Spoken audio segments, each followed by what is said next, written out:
Unajua ile unaongea Kiingereza vizuri tu, flow yako nzuri, alafu maneno yanakuisha. Nini huwa kinakuokoa hapa?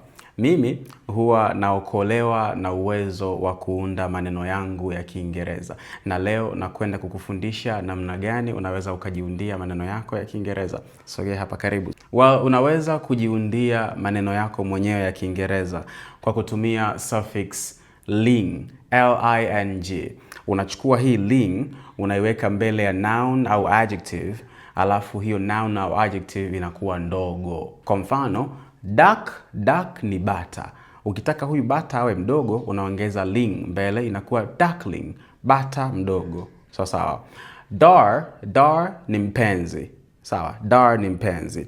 Ukitaka huyu mpenzi awe mdogo, unaongeza ling mbele, inakuwa darling.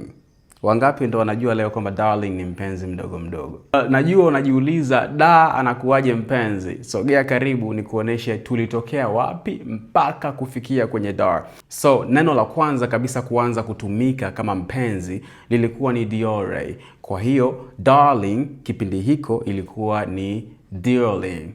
Okay? Dearling. Ambapo baadaye kidogo diore ikaja kubadilika na kuwa dear.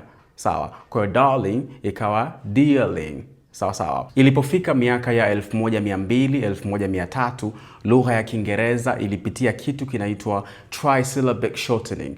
Lengo lake lilikuwa ni kufupisha irabu ndefu kwenye maneno. Kwa hiyo dear ina i ndefu. So ikafupishwa ikawa der. Kwa hiyo darling kwa miaka hiyo ikawa ni darling. Okay? So tumetokaje kwenye darling mpaka darling. Hapo tunakwenda mpaka miaka ya 1400 ambapo lugha ya Kiingereza ilipitia mabadiliko mengine ya kimatamshi, na hapa ilikuwa ni kwamba ER zote kwenye maneno zilikuwa zina sound kama AR na sio ER tena. Sawa. Kwa mfano clerk, C-L-E-R-K, clerk inatamkwa kama clerk. Ile ER imekuwa R na sio L. Sio clerk ni clerk.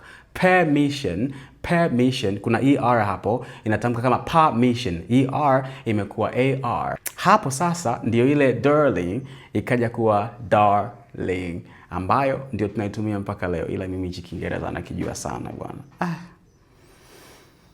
Anyways, tayari program za Kiingereza cha kuzungumza zika open. Unaweza kujisajili sasa kwa WhatsApp number 0753544544. This is your brother in English, Mtumba.